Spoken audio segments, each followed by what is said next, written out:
penelitian ini menggunakan metode doktrinal, jadi menerangkan, tidak seperti skripsi ataupun tesis ataupun sebuah disertasi.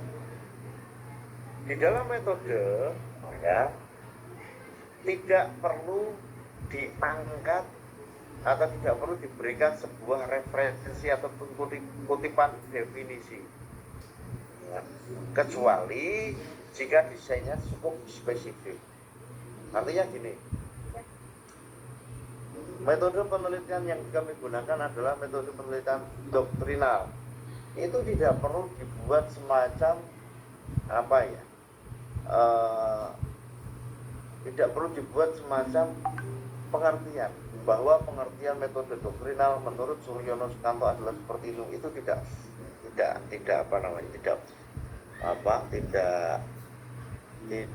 saran saya jangan dilakukan. Jadi ceritakan saja menggunakan apa, tapi berasal dari apa yang ingin Bapak Ibu sampaikan di sini. Kemudian Bapak Ibu setelah metode penelitian ya, kemudian hasil penelitian ya dan pembahasan itu biasanya dijadikan sebagai satu bagian ya. Kemudian di dalam hasil itu ya tentu saja yang pertama Bapak Ibu harus meyakinkan bahwasanya tulisan ini berbeda dengan penelitian dahulu, sehingga penelitian tersebut bisa memunculkan sebuah temuan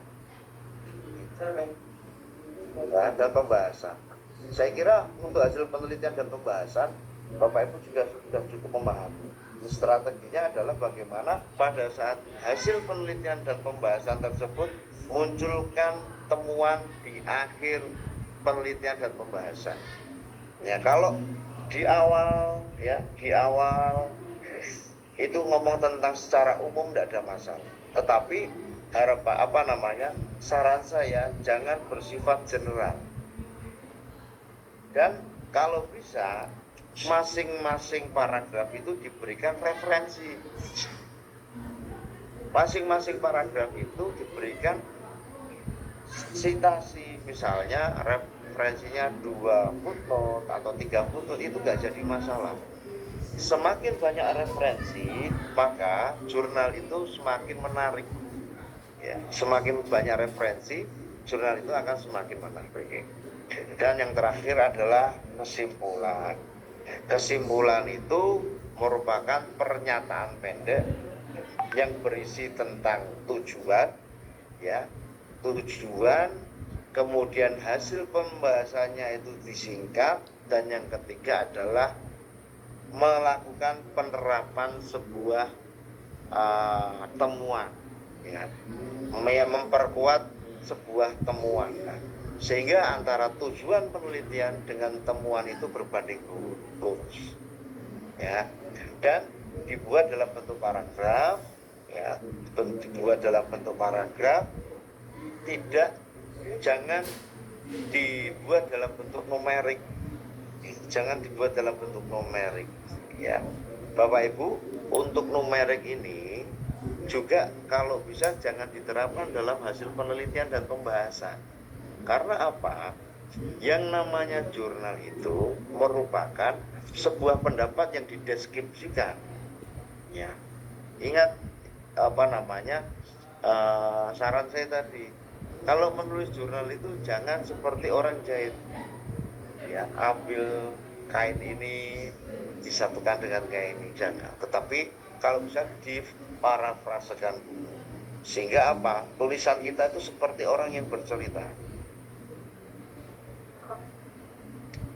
Dan terakhir, Bapak Ibu, ya, apa yang harus kita lakukan untuk membuat sebuah jurnal, untuk membuat sebuah kesimpulan, ya, presentasikan kesimpulan secara global dan spesifik, namun dalam bingkai menjawab pertanyaan penelitian di awal. Ya, artinya kesimpulan itu tidak seperti kesimpulan jurnal itu tidak seperti kesimpulan di skripsi atau di penelitian yang lain. Ya, hindari penulisan perundang-undangan, hindari penulisan nama kota dan lain sebagainya.